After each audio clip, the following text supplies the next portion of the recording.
Okay. Good morning, everybody, and welcome. I'm happy to see at least one new face. Welcome, Larry. I understand that's you go by Larry. Um, so I am Michelle, and I'm going to be facilitating today's Erace meeting. And I'm going to start out by reading our slogan, which is "Eracism is the slogan of the group Erace, which was formed in New Orleans in the summer of 1993.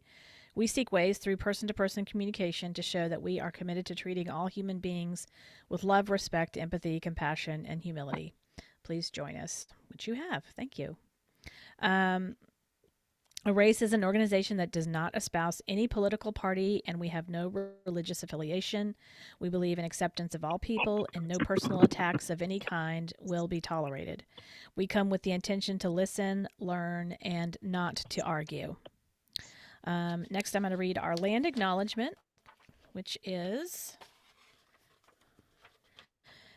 we begin today by acknowledging that what we know as the United States is the ancestral and unceded territory of many indigenous peoples, and that there are many more nations and tribes that could be named here. Members of our meeting group today are on the lands of the Chitimacha and Choctaw in New Orleans, the Creeks and Cherokees in Atlanta, the Tonkawan, Lipan Apache, and Comanche in Austin, the Lenape and Piscataway in the Washington, D.C. metropolitan area, the Wampanoag and Nipmuc peoples in Boston, the Chihulia and Mojave in Riverside, and the Lumbee in Fayetteville. We thank their ancestors for being stewards of these lands through the generations and through today. We need to protect and honor the history and people of these places. Despite centuries of colonial theft and violence, we should always remember that we are still on indigenous lands and that it will always be indigenous land. So I'm going to go around and let everybody introduce themselves briefly. Just maybe be sure and say where you are coming from here on while you're in part of the meeting, since we are from all around the country. That would be just kind of nice to know. And if you want to throw in how long you've been part of Erace, that's also kind of an interesting little tidbit. So I'm going to go in order of who I see on my screen here, and from top to bottom. And the first person is Phyllis. Good morning. I'm Phyllis. I've been coming to Erace since 2009, and I'm in New Orleans. Thank you, Phyllis. I think maybe the iPad is Dee Dee, but I don't see your picture, Dee Dee. Do you want to? If you can hear me, go ahead. I know. I'm trying to find it, I can hear you. and it isn't working. Well, I'm gonna go ahead anyway. I'm Dee Dee. You can hear me? Okay. You kind of And I've breaking been up. coming to Erace about a year and a half. I'm breaking up. Oh, okay, I'm gonna switch over to I'll my come. phone I'll now come back. I'll come back to you, because Dee Dee. this iPad is old. And Okay. okay, I'll come great. back to you when you pop up as a phone. Um. Teresa, go Okay. ahead. Hi, I'm Teresa. I've been coming to Erace since last August, and I'm in Fayetteville, North Carolina. Thanks, Teresa. Marla. Good morning. I'm Marla. I've been coming to Erace since, I guess, like 2019 or 2020, and I'm in the New Orleans area as well. Thank you, Marla. Stanton. Good morning, Stanton, Austin, Texas, about a year now. Thanks. Marva.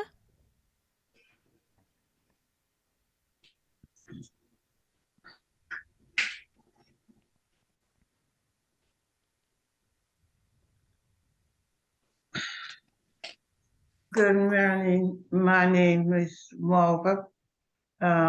Been coming to Erace Zoom meetings post Katrina, and we're looking forward to this discussion.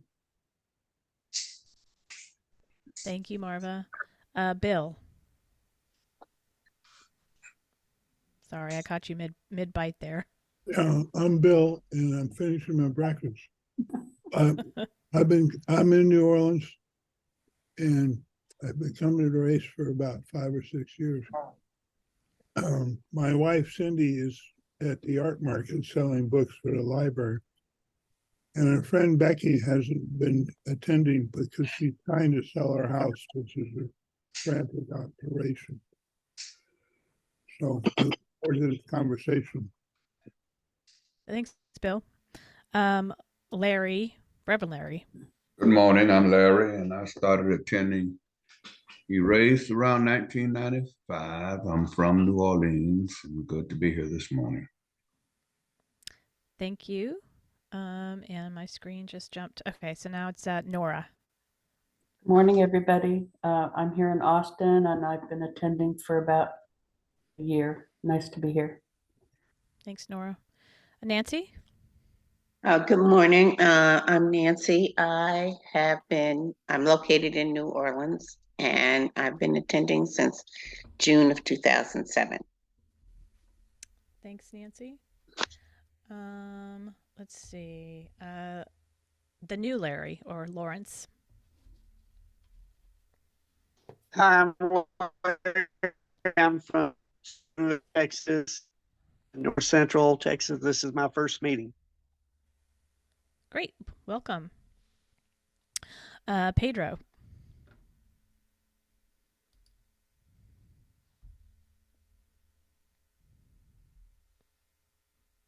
You're on mute still, Pedro. Sorry.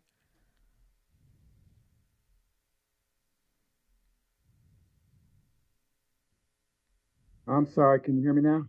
Yeah, I can hear you. Sorry about that. No Yeah, problem. hey, I'm in Austin, actually in Spicewood outside of Austin, just west. Been coming to Erace the last, into my 3rd year. So good morning, everyone. Thanks, Pedro. Francie, who was my mother, full disclosure. Hi, I'm also in Austin, Texas, and I've been coming somewhere around 2 years. Thanks. And Dee Dee, the clay lady.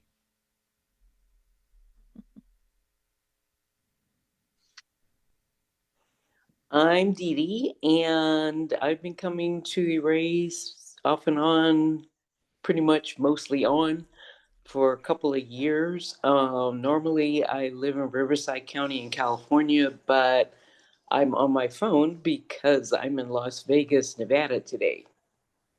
And so I'm happy to be here, and this is going to be a great topic. Thank you, Dee Dee. As most of you know, this is a topic very close to Dee Dee's heart, so to speak. But she knows a lot about it, so she'll be an interesting contributor today. Next I've got for introductions is Gigi.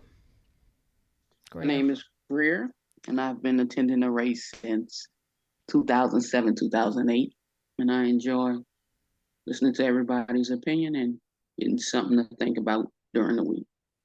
Thank you. Thanks, Greer. Next is Leonetta.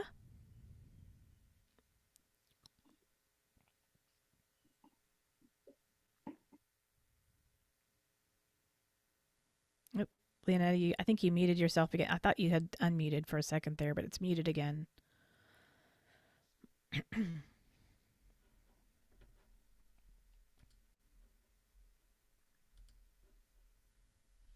You there, Leonetta? Can you hear me now? Yep, I gotcha. Okay. I'm Lynetta, and I've been a member since I was an intern, and I'm from New Orleans. I've been wanting to ask you for a long time, Leonetta. When were you an intern? When I was at SUNO working on my undergrad. Okay. Mm-hmm. In social work.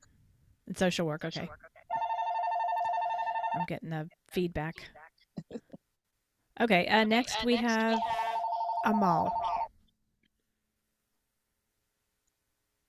Can you hear me?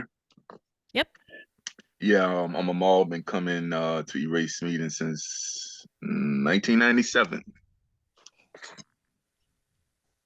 Thanks, Amal. All right. I think that's everybody. Whoops, my screen just jumped. Did somebody join?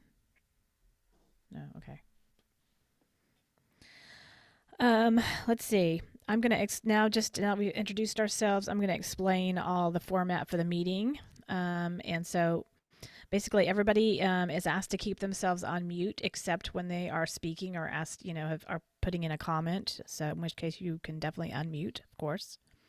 I'm going to be keeping a list and of people who would like to speak, and so we're going to be going in order of that.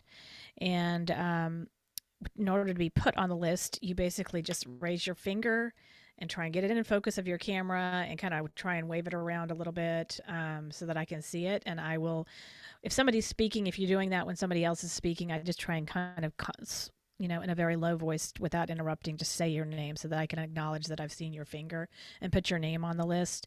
But every now and then I do typically like to, when somebody's done talking, is go down my list just to remind everybody of the order of what I've got so far in case I've missed anybody.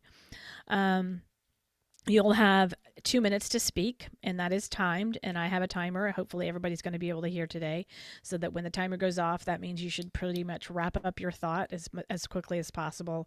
And if you would like to speak again, you can, of course, get back on the list, and you can continue your thought after everybody else that's behind you on the list. If during the time you are listening to somebody else's comment and you have a clarifying question to ask of that person, you can raise 2 fingers to do that, and I will call on you at the end of that person speaking and give the opportunity to ask your clarifying question.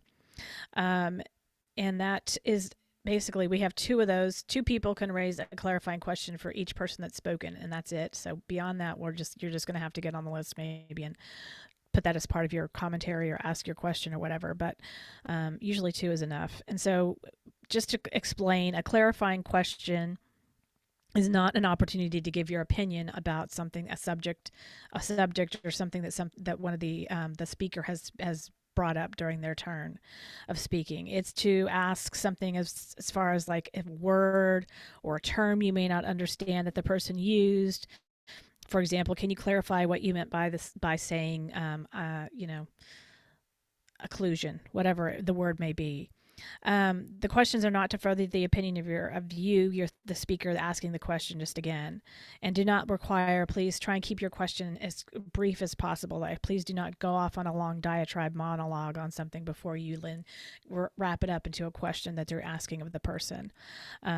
So I'm, if I'm finding that you're going on too long, I'm going to jump in and say, can you just please clarify what exactly it is you're wanting to ask and ask the question.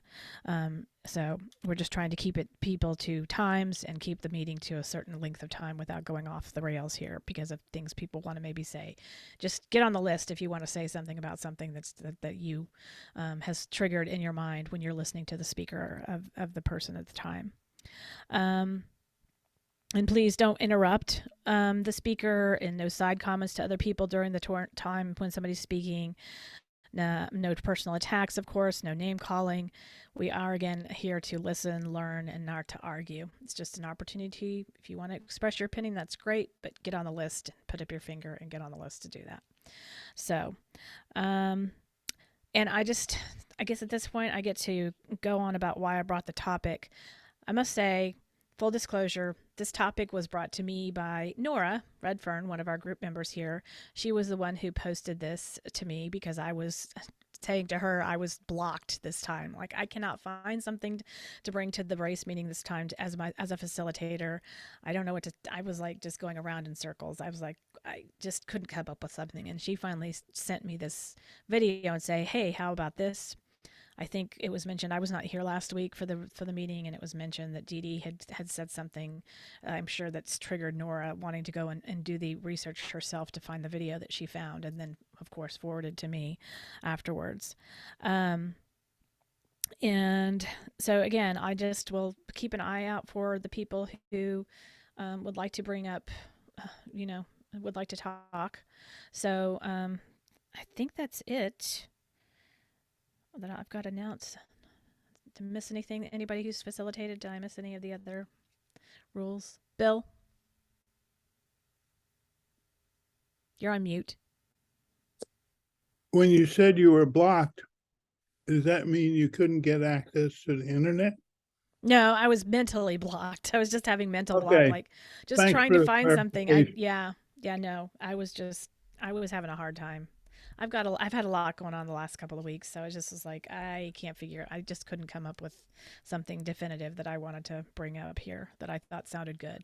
I like it to be really thought provoking. I like it to be something that's going to make me think more and something. So, Teresa, did you want to get on the list? Okay. So Teresa, and I see Larry Story, Reverend Larry, your hand. So I've got Teresa and Larry so far. And Larry, the new Larry. So Teresa, let me catch up here. Larry S. and Larry M. That's how I'm going to. Bill. And that's all I see right now. So I'm going to get my timer out here, and I'm going to give the floor to Teresa. Yay, thank you. Let me, of course, I always have like a book or movie suggestion. Speaking of Nora, I'm not surprised. Nora does a lot of research, and I met Nora through her book club called Colors, where we read books about race or some aspect of race and discussed it once a month. So the Goodreads review of a book that I put in is called The Price for Their Pound of Flesh. And I'll let you read the blurb of the book, but one thing that I thought, and this is not really a criticism of the clip that we watched, but more of an observation of, oh, they didn't have time to get into grave robbing because when they showed the Black cemeteries were in disarray and hadn't been kept kept or whatever, I wondered how many of them were accelerated in their what's the opposite of upkeep? Anyway, I'm drawing a blank. But I wondered if some of them looked disarray because of grave robbers. And it was in that book, Their Price of Flesh, where it was detailed a lot that even after death, that the enslaved and even the emancipated would have their bodies stolen for quote unquote medical use or in medical school or something. And so one of my expectations of that video, and this was just me because I'd already known about it, and they didn't really have the opportunity to go into that given what the episode was about. But I thought I would share that because I thought, I wonder if degradation. I wonder if some of the degradation of the graves was due to grave robbing, and it was torn up because of that. And I know that not many consequences happen to the grave robbers. Thank you. Thanks, Teresa. Next on the list, I have Larry S. Yes, well, actually, my hand was up to just kind of inquire as to why you had chosen this particular article, but nevertheless, since I'm on the list, just a couple of comments. Why are Black and white funeral homes still separate? Basically, because what we're dealing with does not end at death. And whatever was separated in life is carried on over to death. So if somebody thought that they were superior in life, then they take that thought onto the death, funeral homes, yards, and everything else. And I think that, I took a trip back to Buena Vista, Georgia some years ago where my wife was born, and they still had Black graveyards and white graveyards. So, racism and separation and segregation does not end at death. It's carried on from generation to generation. So thank you. Thank you, Larry.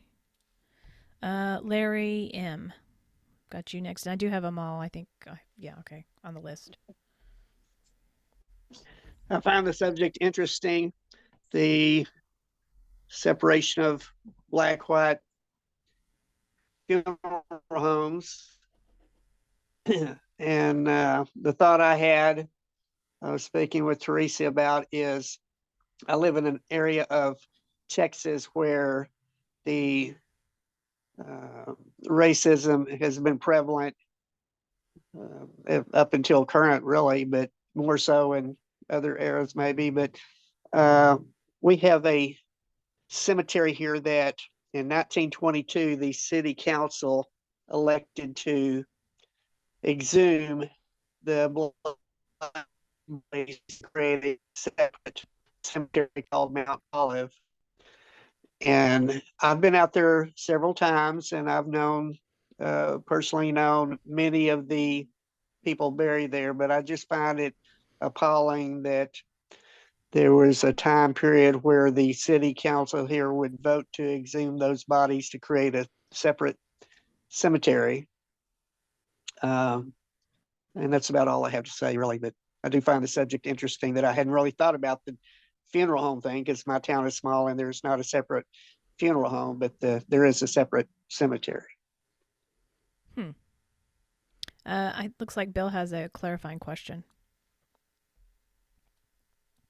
Go ahead, Bill. You live in an area, there's more races than other parts of Texas. That's hard to imagine. But can you share where you live? I live in Stephenville, Texas, and as far as me, I can clarify that and validate that a little bit. In my lifetime, just seems like that it shouldn't be going on, but there have been two KKK rallies here, and one as recent as the early 2000s, I believe. And it was also known the neighboring county in Comanche County, and my best friend and editor can remember the sign that said something like, "If you're black, don't let the sun set on your back." That's a real deal around here. But so that would be my validation of why I consider it a more racist area. There is a university here. Go ahead. Where is Stephenville? Southwest of Fort Worth, about an hour or so. Okay. Between Fort Worth and Abilene. I lived in Denton for a while. Yeah. Okay. Well, thank you. Thank you, Larry, for being willing to expound there. Bill, if you want to go off mute again, I will start timing you. You're next on the list. Yeah, I have 2 points. This is very personal for me because I lived in a neighborhood that had a cemetery, Carrollton Cemetery, which I think is still segregated. But the Black Jazz funerals went by our house on Loreline Street on the way to the cemetery. And my mother and I would watch these funerals. And she'd tell me the story about how when they get to the cemetery, the deceased is buried. And once she's buried, the people gathered feel like the person has gone to a better land and now has a better life. And so there's a celebration. And she wanted to be buried that way too. She was very enamored of African American culture in New Orleans, and she particularly liked this thing. But 8 years later, when she did die, my father gave in to the family's wishes, and she was buried in a normal way. Well, normal for those times. Now more people are cremated. So her wishes weren't honored. My parents were very much against racism, but my relatives on my mother's side were very racist. So they would have been appalled if she was given a jazz funeral. But my father didn't explicitly say that. He just took her body home to Oklahoma. Anyway, I have another point, but I'll save it for a future time. Do you want to get back on the list, Larry? The timer's about to go off here. I want to listen for a little while, and then I'll get You can put me on the list. Okay, Glenn, I'll put you down. Okay, thank you, Bill. And just raise your finger when you're ready to get back on. Right now, next on the list is Amal and then Glenn. Does anybody want to jump on while we have a pause here? Marla, Dee Dee, Phyllis. Anybody else? Okay, so Amal, Glenn, Marla, Dee Dee, and Phyllis is what I've got right now. So let's see. Amal, go ahead and take your time. Thank you. Oh, wow, interesting title. Why black and white funeral homes still separate. And I think when they say still separate, we talk as if there was a time when they weren't. They've always been. And so the title in and of itself is kind of catchy when they stay still separate, as if there was a time when they integrated, now they're going back to being separate. No, they've always been. So but I don't want that to come off as a negative. I mean, they're Jewish cemeteries. So different people have different burial practices. So why is it a bad thing that the cemeteries aren't integrated? And I don't understand what the situation with that would be. Now, don't get me wrong. I understand Jim Crow laws created these separations. I'm not stupid, but I'm not so trying to be integrated to where we think we got to be buried next to white folks too. Like, wow, we can have our own cemeteries too, and it don't have to be a negative that we do. So I don't see this type of conversation take place if this was an all Jewish cemetery and you could go on Elysian Fields and back in Carrollton off of Metairie Road and see these all Jewish cemeteries. Teresa. And nobody questions why that is. But when it comes to a black cemetery, and then it's like, well, why do we have to be separated from white people? Well, why we got to be integrated? So, I'm not that the idea that they're separate is not a negative for me. Thanks, Amal. Just on time too. Okay. Glenn, I've got you next on the list. Yeah, Jamal brought up something very interesting because in the New Orleans area and probably throughout the United States, Muslims have their own graveyard, and that's where I'm going to be buried at. The same reason probably we are not being buried in the Caucasian graveyard. The same reason we don't go to the Caucasian to funeral homes. I think it has a lot to do with budgets, how much it costs to go into these white, there's a cemetery called the Metairie Cemetery. I mean, it looks too rich for me to even think about going there. It probably cost me more than more than cost for a Cadillac to be buried there. So that's another reason. Now, when Walmart come out with a graveyard, with Walmart prices, we'll probably be filling that graveyard up. That's my opinion. Y'all done, Glenn? Yeah, I'm done. You gave me a laugh there. Okay. All right. Let's see. So next I have on the list is Marla. Yeah, those are very interesting points from both Glenn and Amal. I really appreciated those perspectives. And it got me thinking more about why, as white people, do we sometimes get this impression that Black folks want to be in our space? It's like, no, why do we do that? That centering where we think that there is this need for everybody to be with us. It's so gross, but that's for a whole other day. I did want to say that I did a little more going down the rabbit hole on the topic because it was so interesting. And what Glenn touched on about cost is definitely true, and it carries over with the funeral homes too, the black and white funeral homes. White folks in funeral homes who own them inflate the costs dramatically for quote unquote white funerals, and white people pay for it. But Black owned funeral homes recognize and understand the importance of the celebration of life, and the desire and need to do it the way that they want to do it to honor that person.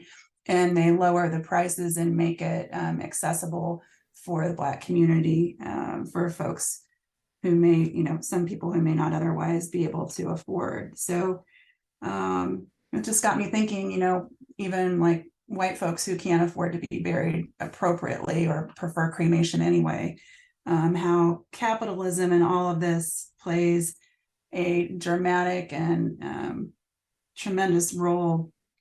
And that as far as the development of the Black funeral homes historically and everything in that video, I found that very interesting too. The only time that white people became interested was because of the money, that they saw Black folks thriving and Black folks building community based on care of the dead. It was care of the community, and they wanted in, and they tried to take again. We tried to take again. I'm including myself in all of this. That's it. Thank you. Good timing again. Thank you, Marla. That was interesting. And thanks for those insights. Let's see. I see Stanton. I see your finger. And I see Bill. I see your finger. And anybody else while I'm glancing up here? Okay, I'm just going to go over it again. We got Dee Dee is next. Phyllis, Teresa, Amal again. Greer again. Stanton and Bill. Or not again. Bill. You can put me on the list. Okay. And Glenn. So Dee Dee, Phyllis, Teresa, Amal, Greer, Stanton, Bill, and Glenn. Did I miss anybody? Okay. So Dee Dee, you have the floor. Okay. I've got 2 points here. In the topic, it says, why are Black and white funeral homes still separate? The use of the word still strikes me as it's a preference now, whereas before the civil rights movement and a whole lot of laws got changed, they were separate because there wasn't a choice. Now, especially in California and some of the other states, it's the law, so everyone is welcome in every funeral home. So it's not a still kind of situation anymore, because Black folks don't have to go to Black funeral homes before they did, okay? Or they would be mistreated, they would be overcharged. Things just wouldn't go well.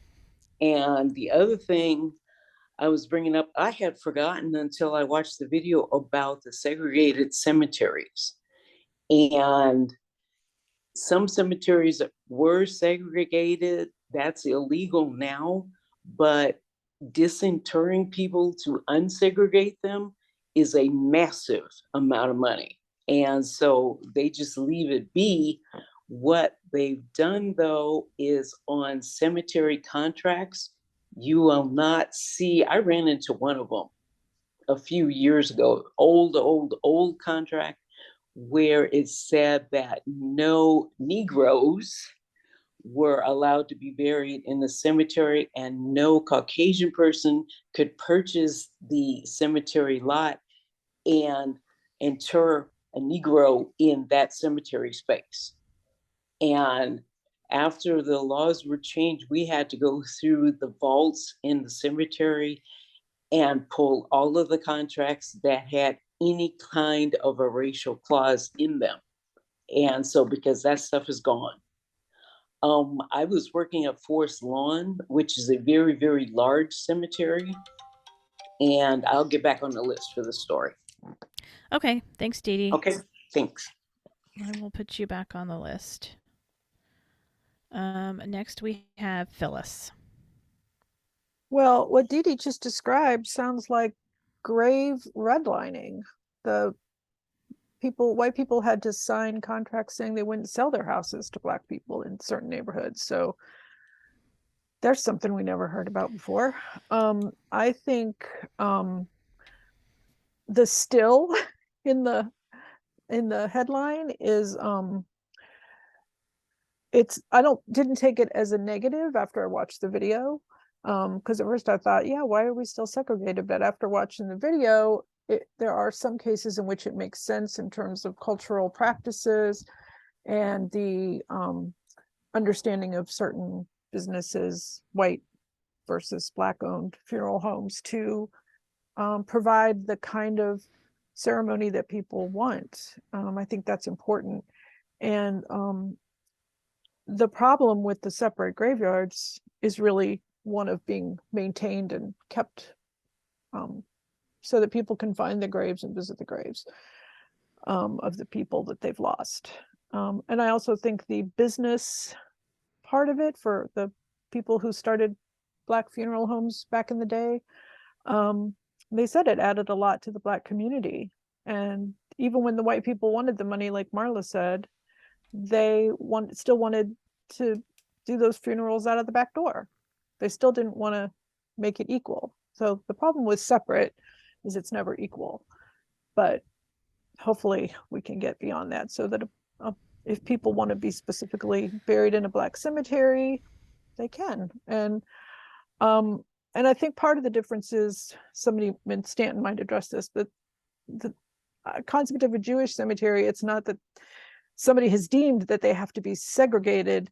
There's a choice among that community, and the Muslim cemeteries too, like Glenn brought up. So yeah, that's all for now. Thanks, Phyllis. Next on the list is Teresa again. Thanks. So after watching this video, it just kind of convinced me that once again, I just want to be decomposed. I want to go back into the earth. I don't want to be buried in a nothing, just as naturally as possible. That's a whole nother thing.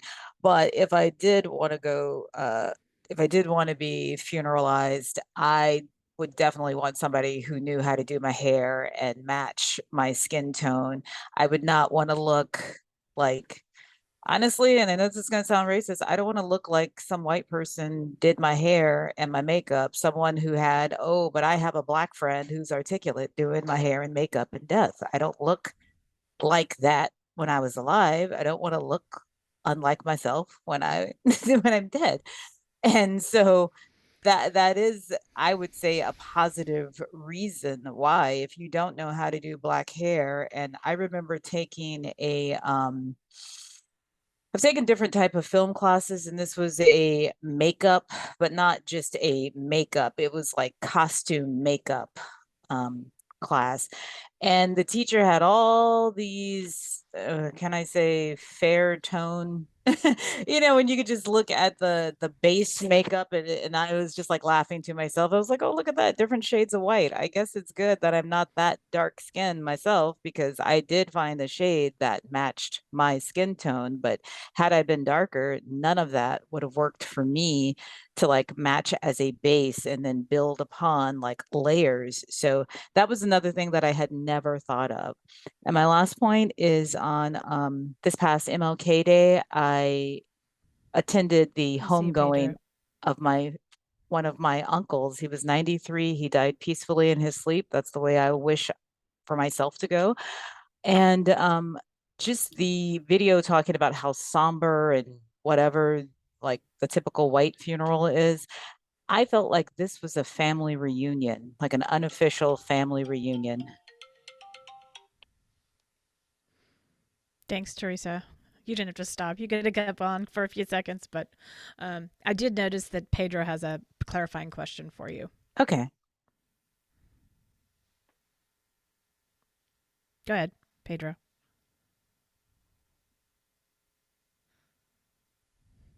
Sorry about that. Yeah, thanks, Michelle. Yeah, what constitutes? I've always been real ignorant of the appropriate tending to Larry hair, the hair issue. Like what would constitute an appropriate, respectful handling of that part of a funeral? Do you know, Teresa? In terms of what?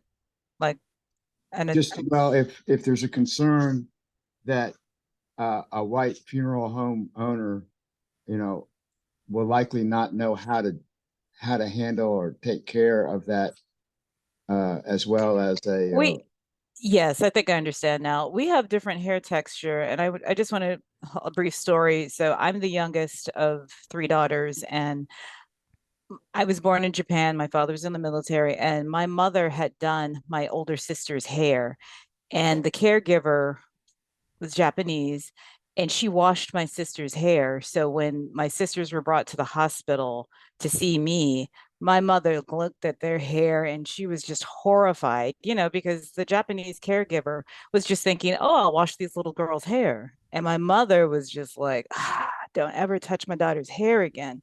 Because if she didn't know how to do the hair, it's not just a matter of shampooing their hair and then it looks like it looked the way my mother did it. So again, if you don't know how to do black hair, don't pretend that you know how to. It's a different texture. So if you don't know how to style that particular texture, it's better just not to touch it or get somebody who does, I would say. Thanks, Teresa. Does that You're answer your welcome. question, Pedro? Thank you, Teresa. And Larry M., I put you down on the list. I assume you wanted to be on the list. You didn't have a clarifying question, correct? Correct. Okay, so I put you on the list.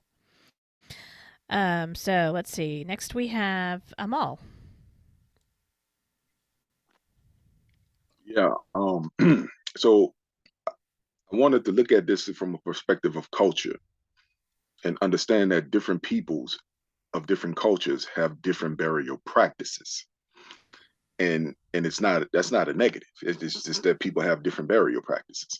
So the African American community have different burial practice. Now, I'm going to speak to the African American community as it relates to New Orleans, because Bill brought up something very interesting when he mentioned the jazz funeral.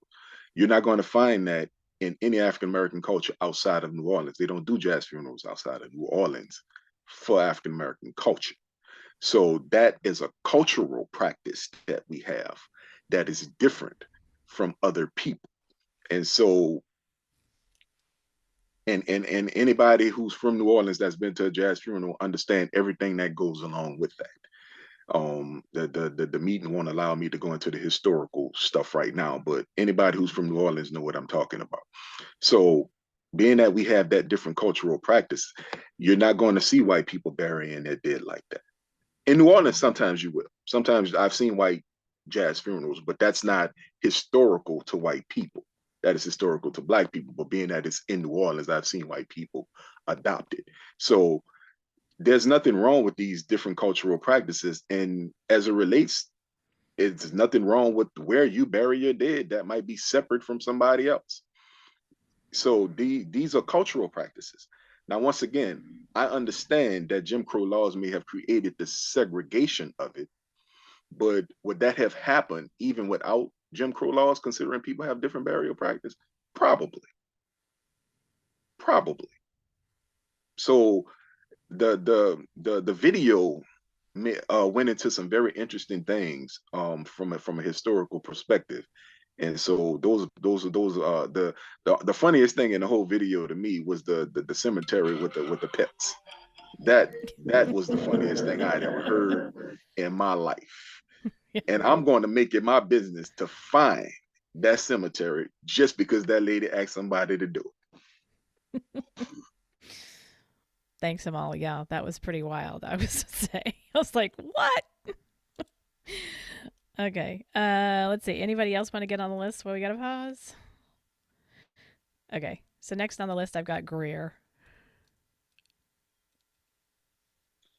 I think this is about the inhumanity that's always been against us since we've been in this country, and how this country has monetized our existence from cradle to grave. They want our money, but they don't want us. And my issue with this, which is basically how a lot of things are run. They use, like when she was talking about the public cemeteries, how The white side was neat and the black side was raggedy. But they're using tax dollars. Tax dollars. My grandparents paid for taxes for things that their kids couldn't have access to. And I don't really think desegregation was done about being moral and right. It was too expensive to have separate but equal. And that's honestly why I think desegregation happened. Because they really couldn't have separate but equal. Because if you look at the school books that Black kids use and the school books that white kids use, vastly different. The buildings that they both have, vastly different. But yet, African American tax dollars were paying for both. And when she asked, do white dead people have a race right? Oh, most definitely. There's a hospital on, it used to be, I think it was a TB hospital on Claiborne Avenue, who the person donated it to the city with the stipulation that no Black people could be in. That place is sitting abandoned today. Someone Black was placed in it. This woman was long dead and gone. Her lawyers were notified, obviously, by somebody in her family, and they shut it down. So you have a whole building not in use. So yes, white rights are to the grave and beyond. That's it. Thank you. Thanks, Greer. Next on the list is Stanton. Yeah, I was raised Jewish. I'm not practicing. Just for clarity, I'm very anti-religion. But as far as I was actually curious after I watched the video as to why there are Jewish cemeteries, and what I was able to find on the internet was that Jewish cemeteries have to be consecrated and that it's considered holy ground. And so I guess Jews don't want to be in a cemetery where there is not consecrated holy ground. Also, Jews bury the dead as soon as possible. They don't embalm the body. The bodies are, I guess if you're very religious, the bodies are buried in shallower graves so that they can decompose more quickly. They're put in simple pine boxes and they're usually shrouded if you're ultra Orthodox. So there's a really different practice about death in Jewish religion, and I guess it depends on how religious you are as a Jewish person and what your personal preferences are.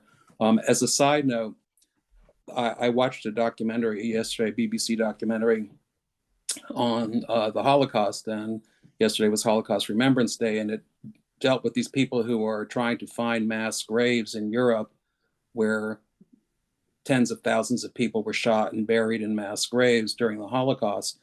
And I learned that they won't open the ground to find the skeletal remains because that is against Jewish law to mess with the dead and to touch the remains of the dead. So even for the researchers, they're using all kinds of other scientific methods to discover where these bodies may be buried, but they won't open the ground to find the proof that these bodies are there because of Jewish law.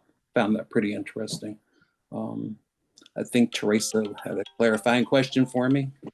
Yeah, she did. Yes. Why can't Jews have tattoos and be buried in a Jewish burial ground? Because tattoos are, that's I actually know because I have first cousins who are tattooed and I'm like, oh, well. It's because it's considered desecration of the body and you're not supposed to do anything to desecrate your body. And that's why Jews can't be cremated by Jewish law either, because that's considered desecration of the body. So, I mean, again, I guess it depends on your level of religiosity within Judaism. But Okay. I think the younger generation is saying, you know, adios to all that because they'd rather have the tattoos. Interesting. Yeah, my husband's Jewish, so I have a little bit of knowledge of this too. And my father-in-law died in 2000, so that was my first introduction to that. And my daughter just got a tattoo, so that I didn't know about that. Thanks, Stanton. All right. Next on the list is, let's see, Bill. Yeah. I want to say, first of all, I don't want to have a funeral and be buried I want my ashes I want to be cremated, my ashes scattered in the river, Mississippi River, right near where we live. But times change. So I don't think my father consciously avoided the jazz funeral for my mother. At least he didn't, because of racial reasons. At least he didn't express that to me. He wanted to take her body back to her family. But I feel that if I had a jazz funeral for myself, it would be cultural appropriation and not. I have tremendous respect for jazz funerals. And I love the concept, but I don't think it would be personally appropriate for me as a white person. The Carrollton Cemetery was always segregated. And I think it still is, maybe just by habit, because there's a black section and a white section. And we played in the Carrollton Cemetery because there was no park near us. We played baseball in the street, but we played in the white part because the white part had these beautiful, well, I don't know if beautiful is the right word, but they had these complex concrete mausoleums that looked like a bombed out village in Europe. And we were reenacted World War II. So it was a perfect scene for, and the black section, it just had wooden gravestones. And so we didn't play there. But I think we also didn't play there, at least from my part, out of respect. We felt comfortable playing in the white section, but we thought it would be disrespectful playing in the black section. My parents had taught me a lot about the evils of racism, and I didn't want to do that. Anyway, I'll get back on the list. Do you want me to put you back on the list, Bill? Yeah. Okay. I didn't get through all the things I wanted to talk about. Okay. We're coming up on 11 a.m., so I'm going to keep my eye on the time and probably only include a few more people here. We have on the list right now Glenn, Dee Dee, Larry, M, and Bill again. So does anybody else want to jump on here while I've got my eye on the screen? Okay. So next up is Glenn. Yeah, just like Stan was talking about how the Jews hurry up and put them in the ground, and the day after the Muslim is going in the ground, the day after they die, they're going in the ground the next day. And when you embalm somebody, their skin is going to be looking gray and ashy. When you embalm, they be looking gray. That's the ones I've seen. They look gray. And also, but when you bury somebody the next day, especially the way the Muslim body is treated, they don't leave it to the funeral home. The believers go and they wash the body, they oil the body, and they wrap it up in sheets. And the person look like they're, they look, they look, the skin and everything looks good. And they don't bury them in a coffin. They bury them in the sheet. So yeah, they go back to the, from where they came, back to the earth. Their body goes back to the earth. And they're facing towards the east. That's the way we all pray. We pray towards the east. Now I'm off of that. Now during the Civil War, that's when the funeral people made their money from embalming. They're charging for embalming the body because they were fighting in different states away from their home, so to ship them home, it was making buku money taking care of people who died in the Civil War. Okay, I got it. I'm gone. Thanks, Glenn. Let's see. Oh, Phyllis, do you have a clarifying question for Glenn? Go ahead. Yeah, Glenn, did you mean to say that they're buried toward Mecca? Because not everybody would need to be facing east to be towards Mecca.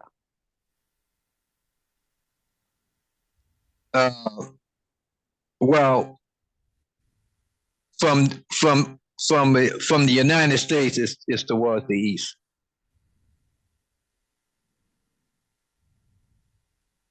Okay. Stanton has a clarifying question.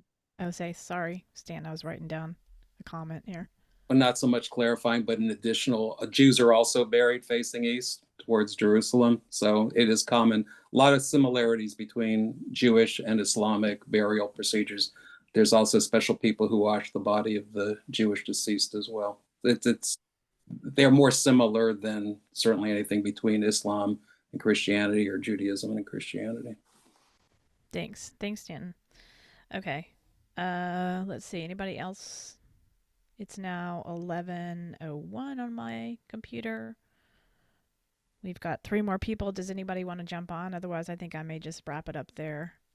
Let the last 3 people talk. Is there any 4th or 5th person who wants to jump on the list?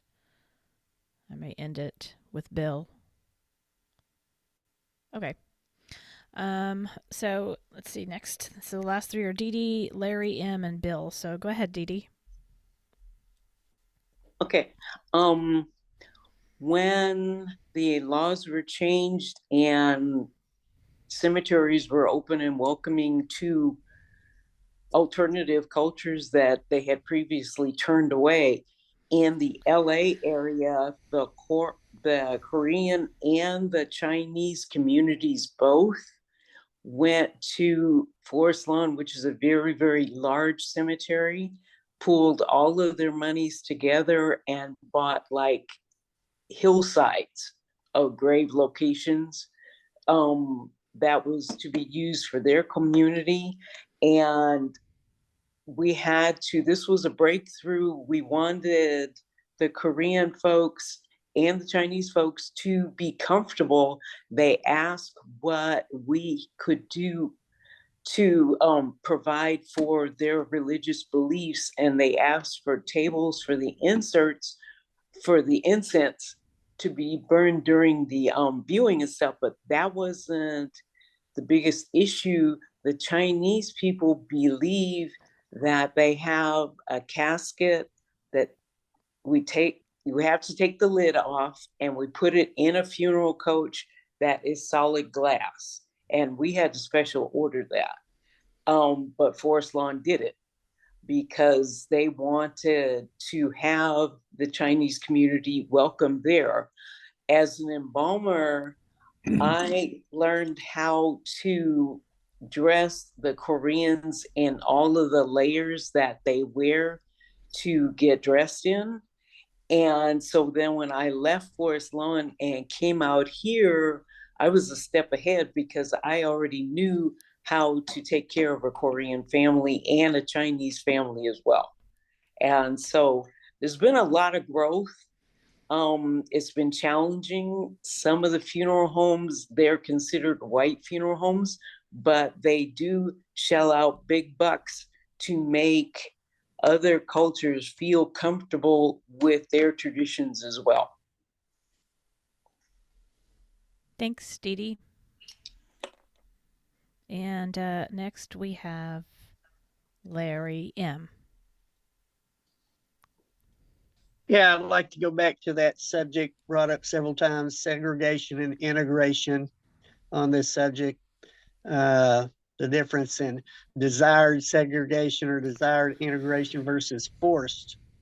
And maybe a little bit of analogy that I haven't thought out entirely, just a thought, of a dotted line on a highway that allows for crossing over that line versus that preventing yellow line that says if you cross it, it's challenging.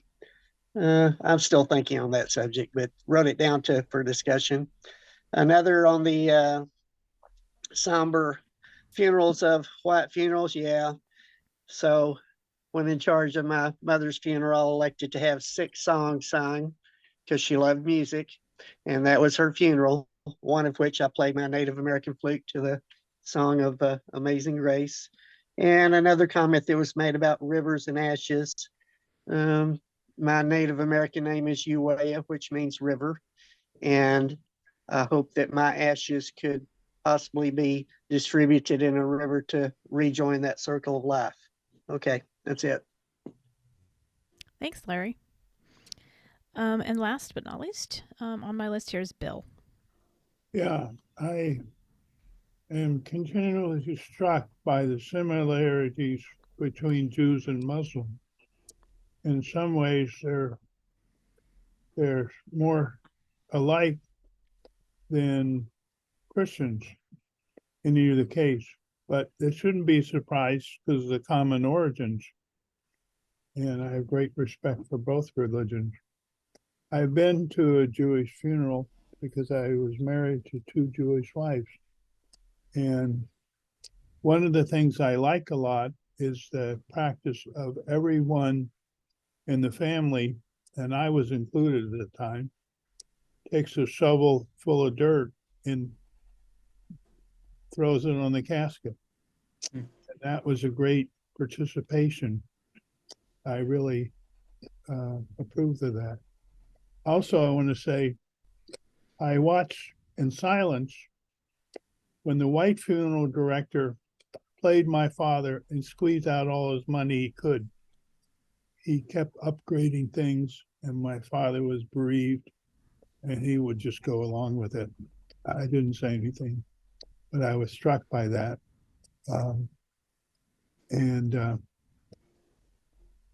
So funerals are a very interesting time, and I think the African American practice is very meaningful to me. But I just want to throw my ashes in the Mississippi and go down to the Gulf. So thank you for the topic, Michelle. It brought back a lot of memories. Thank you, Bill. And you finished just in time there on that, so I didn't have to use the timer. Okay, it's 11:08, so I think we'll go ahead and start the wrap up. We've got, according to my count here, I've got 6 people on the list that have their 2 minutes to speak that did not speak during the course of the meeting. And then everybody will be allowed to add 1 more minute of commentary after that. So I'm going to go in the order on my screen of who did not talk and give them their 2 minutes if they would like it or not. So first off is Marva. I've got you down. Go ahead and take your time. For the topic, Michelle. I learned something today. I was given food for thoughts, lively discussion, interesting discussion. I've increased my views on religion.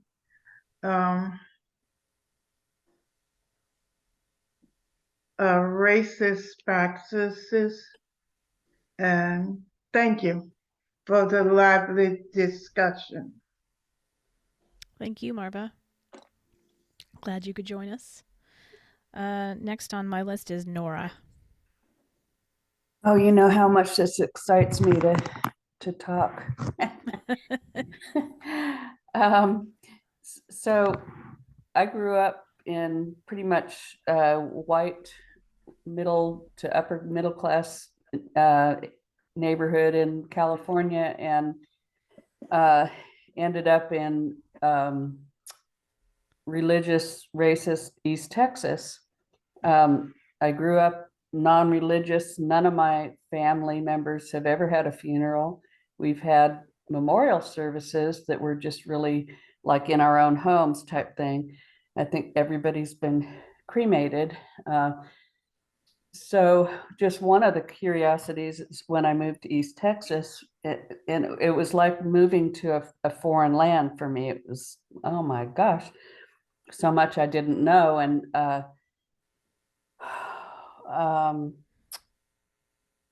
I witnessed so much mean racism that I thought, oh my gosh, why would a black person ever want to go to a white funeral home?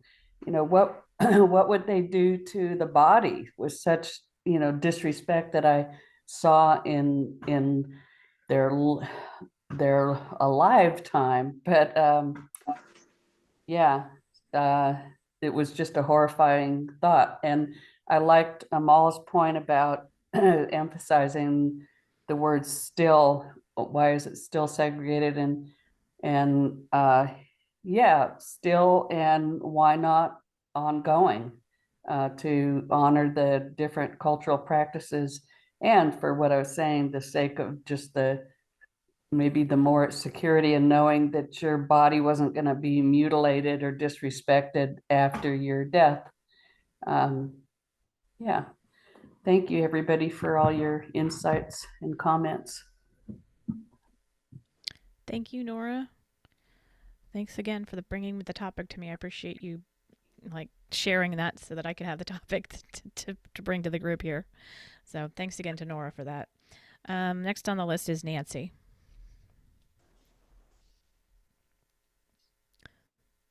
Just want to thank you for a very interesting topic that seldom gets discussed. Thank you. Thank you, Nancy. Pedro, if you would like 2 minutes, go ahead. Yeah, I just want a few seconds. I found the discussion very interesting, and the information very interesting. I found Amal's questioning of and point about how segregation is not always wrong. It is interesting that we tend to knee-jerk response, and you know, everything has got to be exactly equal, and actually it needs to be, what needs to be honored is the family of the and the individual. You know, what is their what are their choices and such. Anyhow, that's all. That's really all I wanted to share. Thank you. Thank you, Pedro.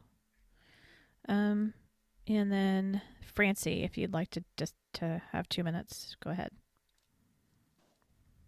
I really don't have anything to add, but I've certainly enjoyed what everybody else has contributed to the discussion, and very interesting.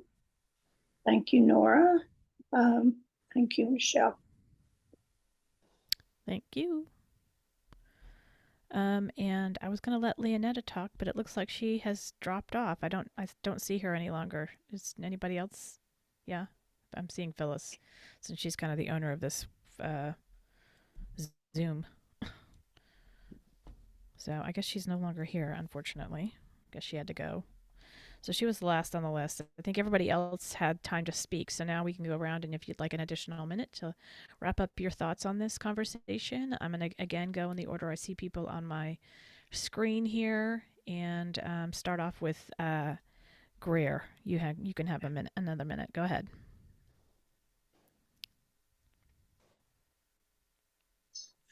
This definitely was an interesting discussion, and some things, like Amal said, you know, some things are basically a preference of choice.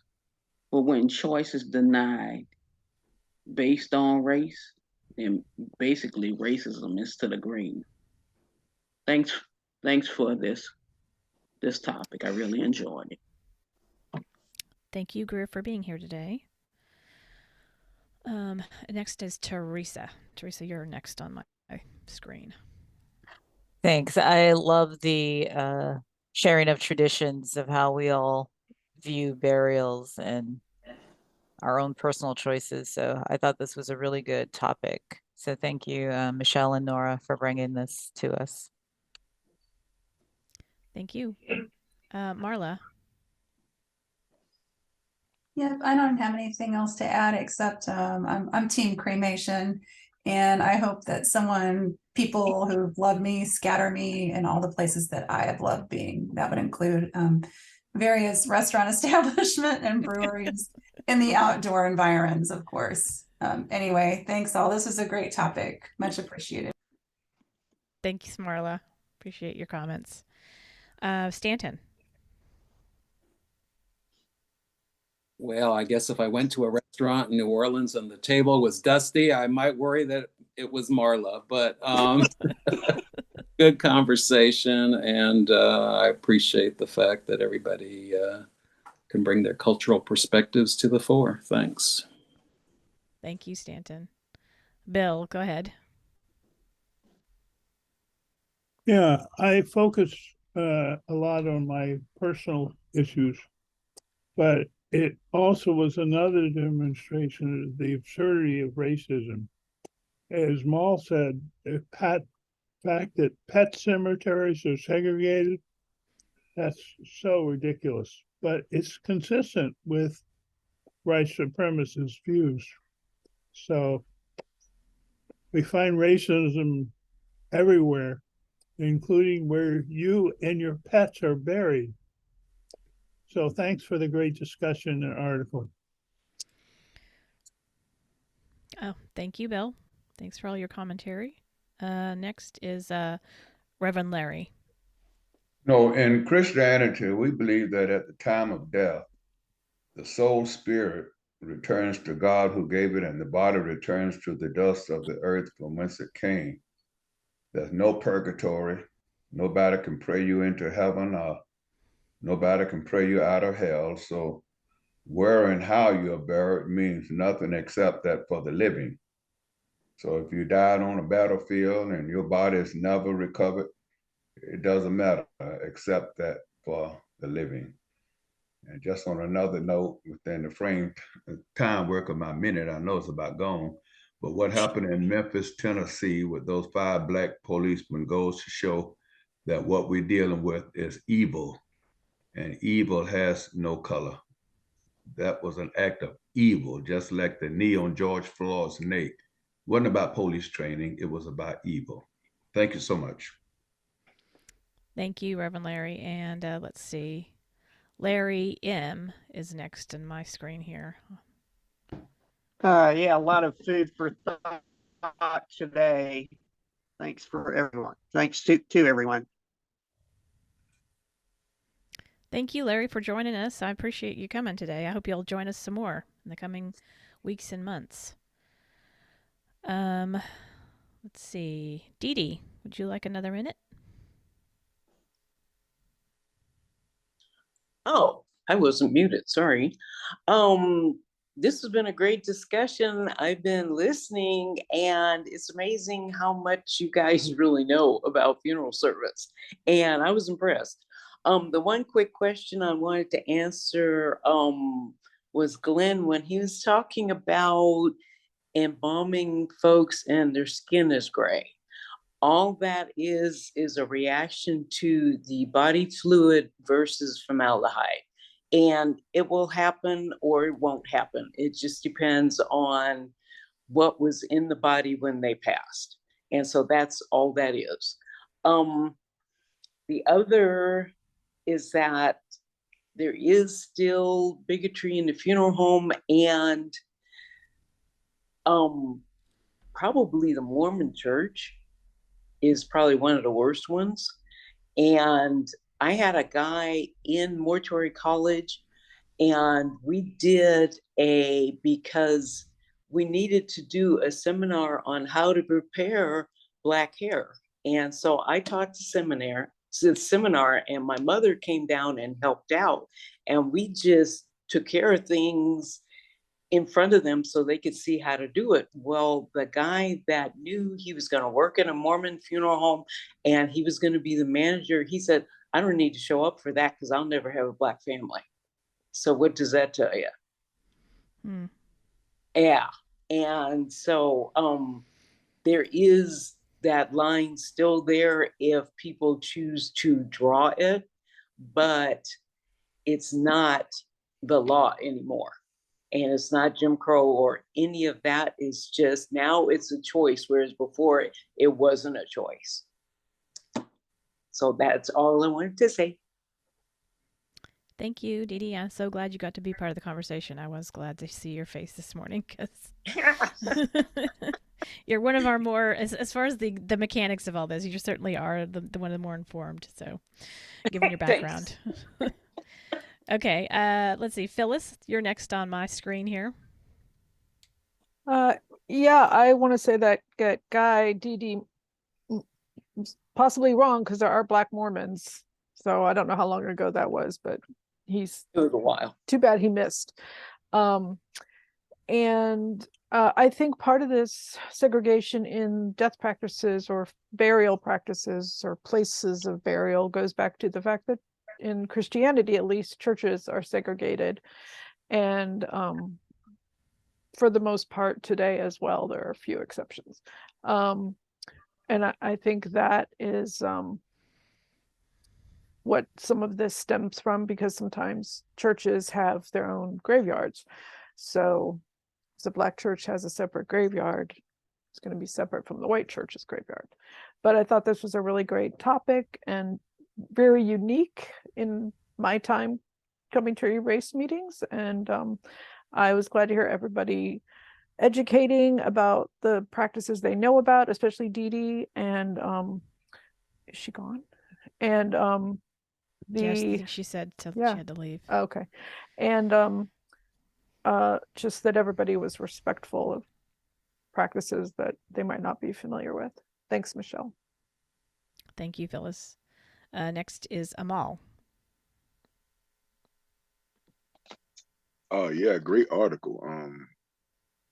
Like Phyllis, this was interestingly unique one. I don't know if I'd seen one like this one in my years coming to Erace. So this was quite interesting. I think it flew over a lot of people's head when the way his name appears on my screen is Lawrence Mayfield in Texas, when he said that he lives in a sundown town, and a lot of people might not know what sundown towns are. And so a sundown town is basically a town where if you're Black, you don't want to be caught there when the sun goes down. And a lot of people don't know that towns like that still exist in the United States. They always have, but like the article, people that's still in the article kind of throws people off because they make it think like these are things that used to happen and now they're coming back. No, they've always been here. And so the fact that he mentioned that and that kind of flew over people's head was quite interesting when he was introducing the area that he lived. It's called the Sundown Town, and they still exist in the United States. So a great article though. Thanks, Amal. Glenn, you are last here. Seems to always be the case for me. Well, it was very interesting. I enjoyed it and learning different about how we look at life after death. But I just want to give a warning to those who want to put their ashes in the Mississippi River. Now that's where I get my drinking water from. So I hope that y'all put it someplace where I don't get y'all ashes in my drinking water. That's it, Glenn. Okay. Yeah. Well, ending on that note. Duly noted. Well, ending on that note, about the ashes ending up on my drinking water. I don't know if anybody else here has heard about like the fact that scientifically, all the bodies that we've buried in the ground over the years and they've decomposed and whatnot, and now are like the cycle of life. Basically, those particles are were then re-upped into the atmosphere, become rain and rain down on us again, and we do end up actually drinking, so to speak, the DNA of our ancestors, and so we do end up with that. And that's kind of like the whole cycle of life, which is really, when I learned about that, I was like, that's really interesting. So, like some people probably have the DNA, have eaten or consumed or somehow the DNA of like, people historically over the years. So anyway, just something, food for thought. You might want to look it up if you're skeptical of that. Anyway, and I do want to agree with Bill about the absurdity of the pet cemetery thing, because when that came along, I was just like floored. First of all, I'm like, I would never even think about burying my pet in a pet cemetery. I mean, that just is like, to me, is like a white thing. Like some white person invented the pet cemeteries and all that kind of stuff. I'm like, what? I do have my pets cremated, though. I will say that, just because I don't know. I want to honor them in some way. I don't want to just be thrown in the freezer at the vets and forgotten.